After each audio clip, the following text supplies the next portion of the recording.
Hello friends, once again welcome back to the channel. So Gwdan Bwswr Rangjali Bwsaguni बयनिसिमबो गोजोन हामलायनाय आरो सिबिनायखौ बावहरनाय जाबाय।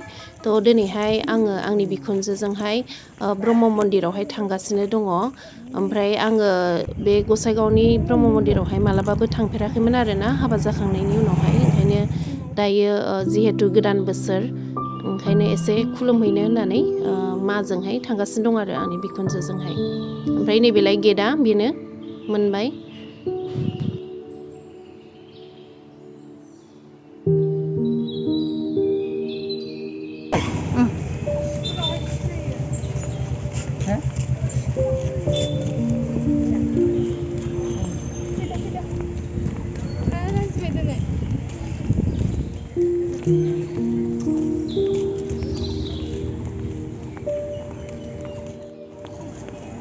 गिदिरानो ने?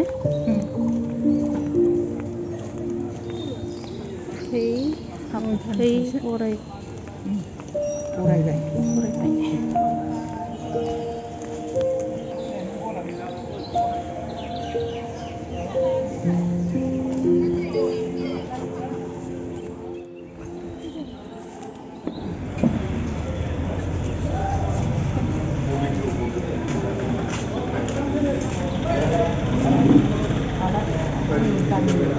मावफिननाया बेनो देरसिन जाबाय।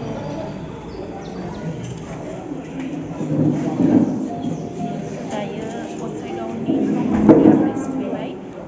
दिनै प्रथमबार आरोना आं फार्स्ट टाइम फैफेरदों, ओमफ्राय मोजांखौनो मोनदों आरो नायबावनोसै गोजौआवहाय। थ' नोंथांमोननोबो देखायलांबाय थानोसै।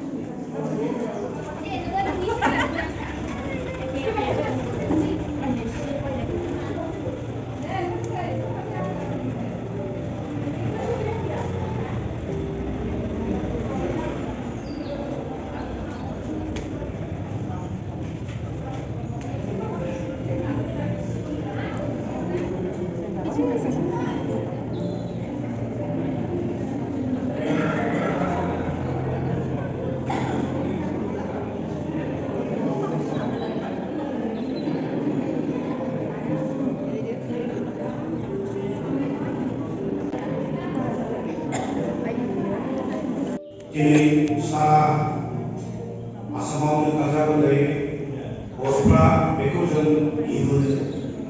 राजबंशिआ बिसुमा होनो, एसामिसफ्रा बेखौ दमासि होनो। बे गोथार फोरबोआव आङो बयबो जोंनि भक्त फुजिजाथाव हिनजाव महरै आइ आरो हौवा महरै आइ गयारि बे मानखौ गांसे आरनायजों सनमान होनो थाखाय जोंनि लाइमोनखौ खावलायो।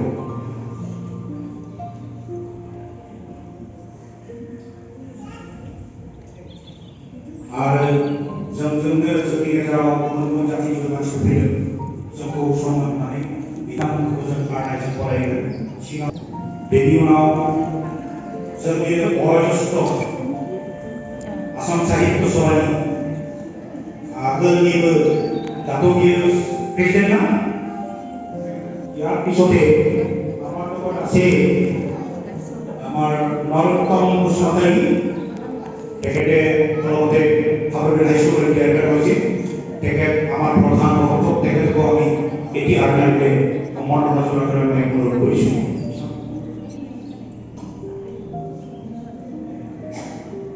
আৰু ইয়াৰ পিছত আমাৰ বুলবুলা হাইস্কুলৰ বিজ্ঞান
नोंथांमोना नुबाय जानांगौ ब्रह्म मन्दिरावहाय बहुद मानसि जादों जिहेतु दिनैहाय गोदान बोसोर ओमफ्राय जोङो जयग' होखांबाय नेनानिजों आंजोंहाय ओमफ्राय माइआ होगासिनो दं आरो दा माखौ नेगासिनो दङ बयबो माने फाला फाला जयग'खौ होदों आरो खेबसेनोथ' होनो हाया नालाय